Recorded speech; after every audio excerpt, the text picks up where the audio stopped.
a little bit. It's good to go. Fantastic. Turn that on. And we are live. Hello and welcome to the Missouri Lion. Thank you for joining us. And here, let me make sure we got our audio in on this side. Try it now. Hey. Oh. And there we are with Rob Hulett, owner of Midwest Fight League and the Hulett House training facility. Yes, sir. Motor and lead coach out there. There's Thanks. a fight coming up on the 29th. Yep. And I've got you here today. Thank you so much for coming to my house and doing this podcast episode with us. I want to finally got it together.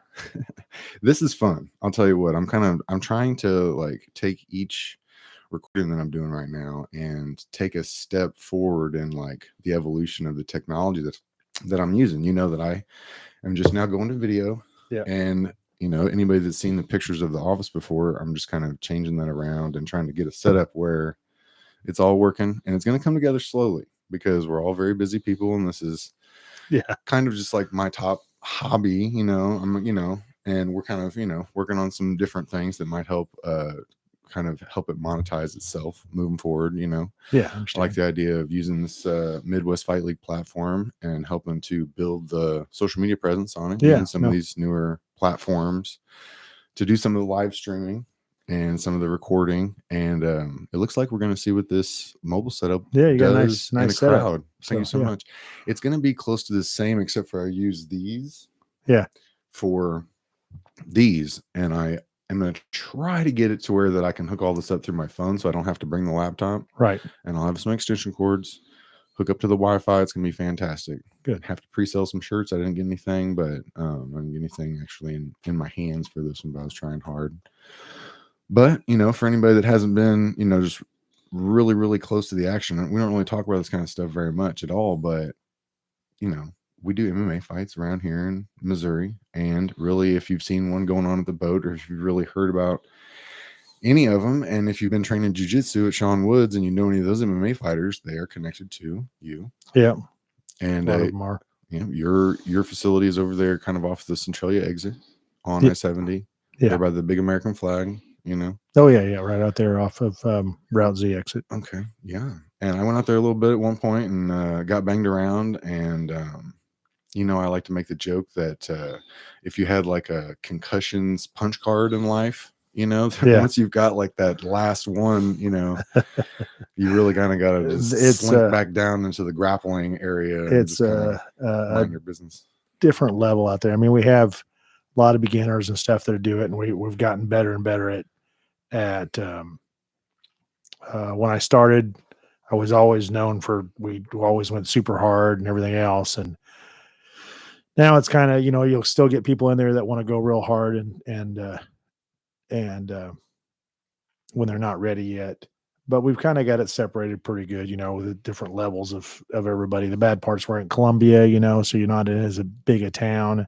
So you can't separate out the classes as much as you like, right. But I think we've kind of made it where the new guys learn from some of the very experienced guys, and the experienced guys learn more. Sometimes you could be surprised what you learn that you didn't realize you were learning when you're teaching somebody else. So when they're helping somebody else, they're like, oh, I didn't realize that's what I'm doing here, and so that it's really helped move things along. It's true. There's a point where you can hear somebody tell you to do something, and then you can repeat that. But it's the next level when you can explain it. Yes. Because that's a big gap for some people. And so, that's really, it makes a lot of sense. The biggest problem I had it's not a problem. It's good. There's people that learn the way I did, and there's people that learn by just real technical drilling. There's both phases, and it took me a while to learn there's both. Mine's always been they show me once, now I'm going to go live until I can figure out how to do it live, which is a real good way to learn if you can do it. But there's a lot of people that can't do it that way and have to and need it, every step by step by step by step. And it took me a little while to learn that. But different learning styles of different athletes. Yes, and that's why we have 3 or 4 or 5 coaches over there to make sure that the guys get a little bit of everything is what they need. So So if you're a young person, if you're an up and comer and, you're an athlete and you're thinking about, man, I kind of see this path to college, but I'm also thinking about maybe some other stuff. And I really like the idea of getting in there and trying that MMA thing when I'm still young and I still have that opportunity. What are some first steps people can take? What are some, Well, what do you tell people? it depends on the age. I mean, the high schoolers and stuff come to me some, and we get some in there, but I try to get them to not forget about the wrestling and things. There's a lot of good base that is real helpful. But saying all that, we have a guy like Mervyn Miller, who was ex Amish. We've had other ex Amish before him.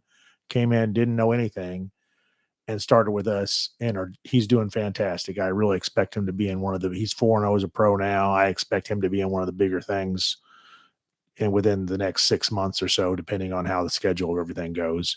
But the nice thing about him is he doesn't have all the little tweaks you got to change. I mean, he makes mistakes, don't be wrong, but he doesn't have them ingrained in him because he just did karate or he just did jiu-jitsu or he just did wrestling. He's had the whole mix all whole time. So he doesn't, yes, he makes mistakes, but he doesn't, they're not ingrained in his body. He hasn't done them since he was 10. Right. And now it's almost impossible to get him out of him, It's true that it took me a really long time to stop doing some of the stuff that I had kind of accidentally trained wrong when I was like, say, for example, young and just in the military and just Yeah. messing around with my buddies and whatnot, not in like a formal program, and it makes perfect sense. It's interesting, the whole ex Amish thing. I met him once. We did some like wrestling drills and stuff. Yeah. And I messed around with him and Ty Latham, and he's a great guy. I can't wait to do some more kind of like online content creation with guys like that. Yeah. This day and age, a way that we can really, take it to that next level and help them kind of live a balanced life where they feel like they're actually making something for themselves is through kind of that online social media platform, where they get the followers and they have to kind of, have this online content being created for them. But I think there's a path to make that easier. It's been a headache for a long time, but the Right. technology is really kind of starting to get there. The internet speed and you see how small this thing is. Yeah. This used to be, you remember those I big remember the boxes big on top of boxes. I've seen boxes, about all of them over the years. and so it's getting pretty mobile. That's Yeah. actually the bag right there. I Oh, carry that's the whole nice. Yeah. podcast thing in. Yeah. So That's pretty sweet. it's just kind of all coming together, Oh, it's getting a nice. little bit easier to design, with some of these newer Yeah. features and the AI and stuff. And so, sometimes there's people that have a lot of creativity and just are already busy doing a lot of other things. And now we can kind of really maximize some of that free time. And I just feel really could be real fortunate helpful for the fighters and stuff. That's for sure. I appreciate the opportunity, and it's just going to be really cool. But let's talk a little bit more about Midwest Fight League. Do you remember, when did you start that up? How long you've been around here forever? Oh yeah, it's been. We did a figure the other day, and I'm 200 plus shows. So I've done lots and lots of events, more than I think anybody in Missouri. Yeah. Quite a few. Oh yeah. It's been a long ride. I basically started doing it to help because I was trying to help the fighters get places, and I knew how hard it was to get fights and hard to, and then you couldn't trust so many of these matchmakers, especially then. Now it's not as bad because everybody can look up everybody. But you got to realize 20 years ago, it wasn't that easy to look up another fighter. Right now you can Google them and you can figure out what their record is, where they train, and the whole works. But back then you couldn't. So I started doing that, and it just started increasing from there. I lost so much money. I had to work 3 jobs to make sure I kept doing it because I'm stubborn. The only good thing is I learned quickly, but otherwise I'm stubborn and think I can do anything right off the bat, which, works for what I do sometimes, but it turned into, it was I just learned quickly and just kept on going, and it worked itself out. But boy, I can tell after that first year, there was a couple shows there. I was like, okay, if I don't start making a little money, I'm going to have to quit doing this. And it started breaking even and making a little bit. And just, it's never made a ton. It's never been, that's what it's been about, but you can't that do can't be stuff. what it's about around here. This is Missouri. You can't do that stuff and make a little money. And for sure. And sure. it wasn't so bad when I didn't have kids, but once I started having kids and stuff, I'm like, I can't do Mhm. this unless it's making some money. So Absolutely. And luckily the sport overall has evolved kind of nationally as well yeah, with yeah. UFC and stuff. People are getting more interested.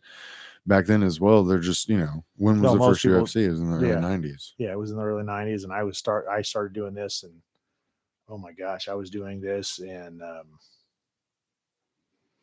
I can't even remember how long. It's like I said, it's been almost 20 years now. So Yeah. Yeah. Or yeah. or maybe longer. I Training really can't. definitely training longer, but then actually running it for a solid 20 Yeah, years. yeah, And it's just really important because I feel like, and we've talked about this a lot in previous episodes, but martial arts is one of the few things that is kind of growing in popularity right now that is also like a cultural anchor to like objective reality. yeah, Like no matter how good somebody thinks they are at whatever, when you step on the training mat, when you step inside the cage, you're going to find that out. And you're the guy that gets people really even fights. yes. You're going to make sure that you're getting a taste of somebody on paper that you're going to Yeah, be we able to try our survive against. best. I mean, you always have the fast ones, but you just never. It's hard to say when the beginners are hard to say. Once they get up a little bit, we've had 5 or 6 fights each, and it's easy to figure out. But the beginners are a little bit tough. But it's what I found is the guys that really train a lot are some of the best guys in the world. The bad part is the UFC is great, but it also gives a bad image sometimes because these guys are all talking so much smack to each other and everything. They don't realize that's really not most of the guys that are in MMA, jiu-jitsu, all these things aren't big smack talkers or anything. They're most of the time pretty quiet people and some of the better people you're ever going to meet.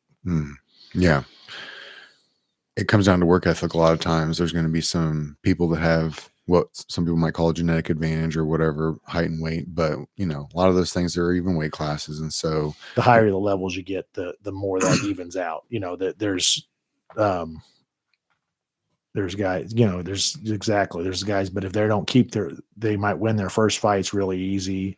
But if they don't keep they keep the training up and everything else, the athleticism only goes so far. And then they start having lots of problems. And at this point, it's almost impossible to get very far without having videos of you fighting. So if you have a style that is repetitive, it can be predictable. Yes. And so everybody's kind of forced at a certain point to evolve their game based on the fact that people can train against your specific thing. Exactly. The worst thing to be is real predictable. It doesn't matter if it's very good prediction. You're very good at it. You have to change things up a little bit. Got to have a lot of tools these days. Yeah. You can't be one-sided anymore. Used to be you could just be really super good at one and not be good at the other. Now, everybody still has their strengths, but they have to have a little bit of everything anymore.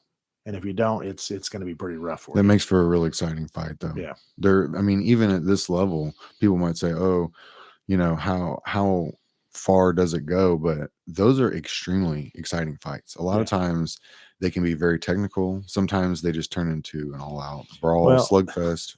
The funny thing is I've seen just about everything, and in the end of the day, it's a fight. So you don't necessarily, the super technical guys have trouble when it turns into a brawl, and the brawl guys, the guys that are that are just don't have any technical, have a lot of trouble when they get a guy that's real technical too. So you need a little both. You need that little bit you need that technical, but you need a little bit of dog in you where, hey, I'm not quitting no matter what. I'm going, So it's a wonderful combination. Now, is there a limit to what you'd be willing to put in like the build up to the MMA fights? You guys do all kinds of little different things, some kickboxing I've seen, some jiu-jitsu I've seen, some we do a little bit of jiu-jitsu. I don't do as much because the fans don't quite understand it as well. And but we'll do a little one here and there. We do a lot of I'd like to do youth MMA, but the state doesn't allow that. They only allow